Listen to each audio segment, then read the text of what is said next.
Hey everybody, it's Andrew here. I wanted to say hi and hope you're all staying safe and keeping busy. And I wanted to share one of my favorite stories with you. It's a book called The Story of Ferdinand by Munro Leaf, and the drawings by Robert Lawson. Here we go.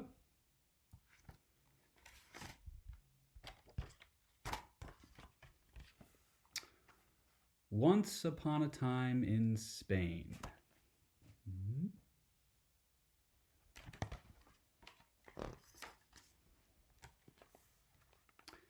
There was a little bull, and his name was Ferdinand. Ferdinand.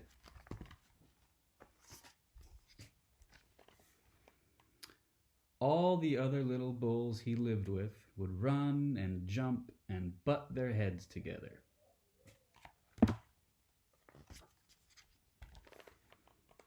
But not Ferdinand.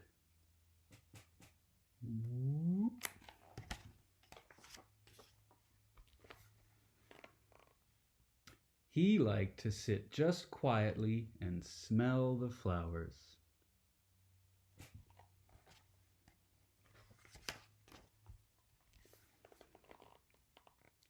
He had a favorite spot out in the pasture under a cork tree.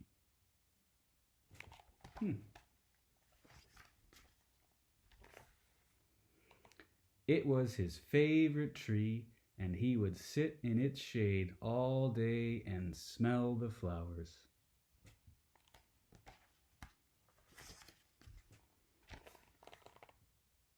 Sometimes his mother, who was a cow, would worry about him. She was afraid he would be lonesome all by himself.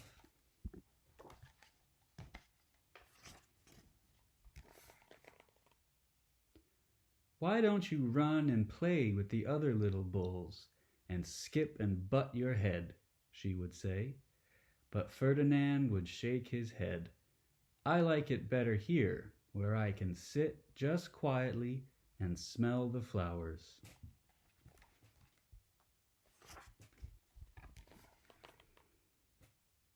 His mother saw that he was not lonesome, and because she was an understanding mother, even though she was a cow, she let him just sit there and be happy.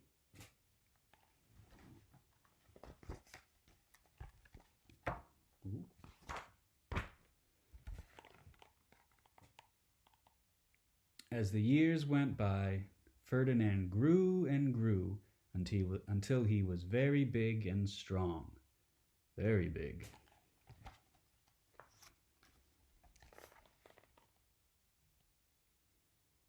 All the other bulls who had grown up with him in the same pasture would fight each other all day.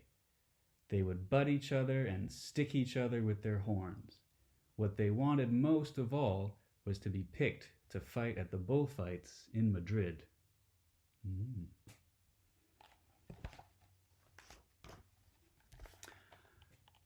But not Ferdinand.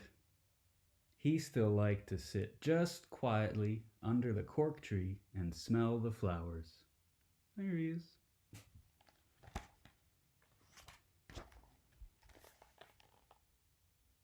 One day, 5 men came in very funny hats to pick the biggest, fastest, roughest bull to fight in the bullfights in Madrid. Very funny hats.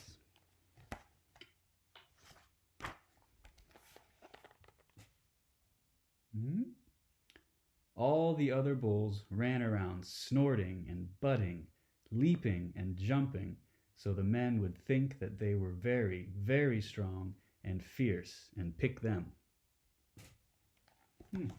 What about Ferdinand?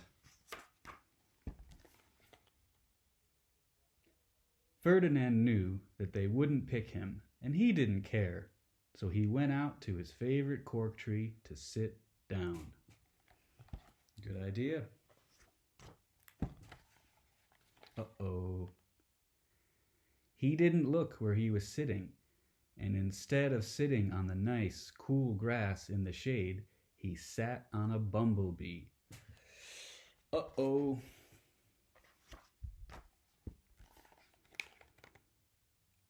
Well, if you were a bumblebee and a bull sat on you, what would you do?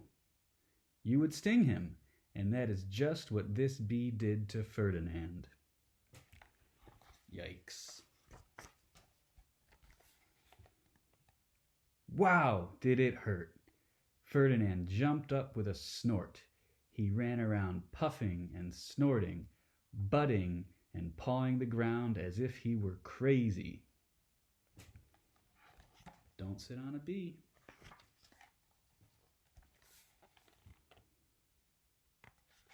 The 5 men saw him, and they all shouted with joy. Here was the largest and fiercest bull of all, just the one for the bullfights in Madrid.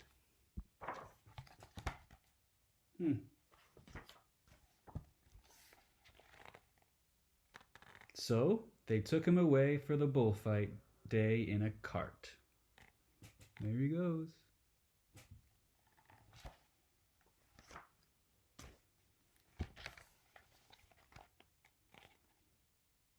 What a day it was. Flags were flying, bands were playing.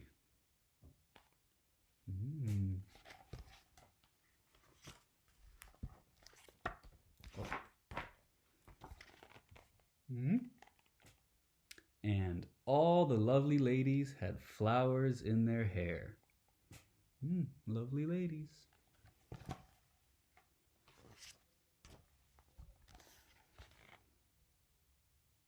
They had a parade into the bull ring.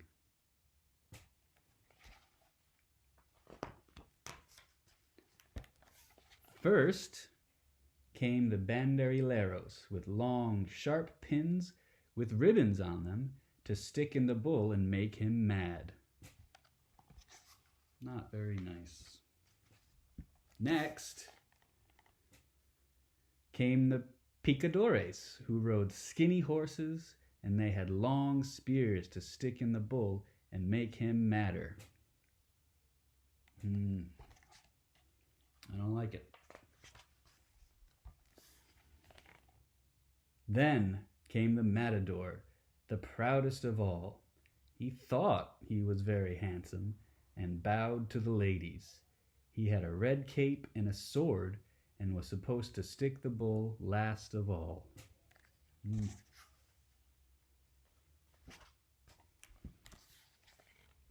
Then came the bull, and you know who that was, don't you? Who's that? Ferdinand.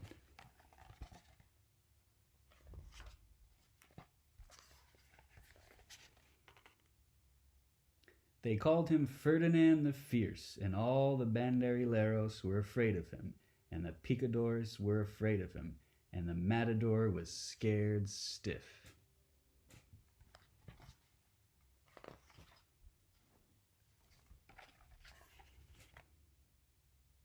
Ferdinand ran to the middle of the ring, and everyone shouted and clapped because they thought he was going to fight fiercely and butt and snort and stick his horns around.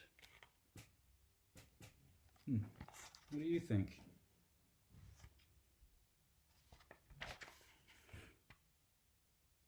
But not Ferdinand. When he got to the middle of the ring, he saw the flowers in all the lovely ladies' hair, and he just sat down quietly and smelled.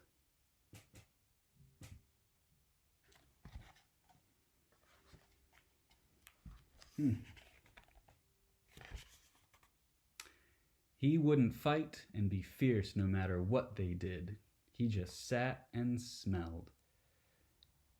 And the banderilleros were mad, and the picadores were madder, and the matador was so mad he cried because he couldn't show off with his cape and sword. So they had to take Ferdinand home.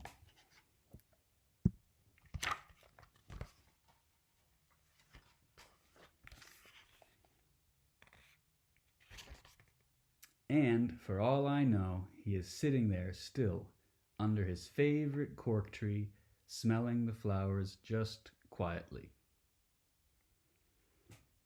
He is very happy.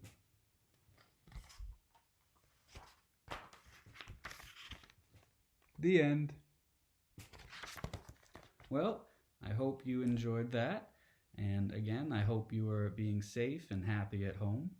And if you like to smell flowers, do it. Bye-bye.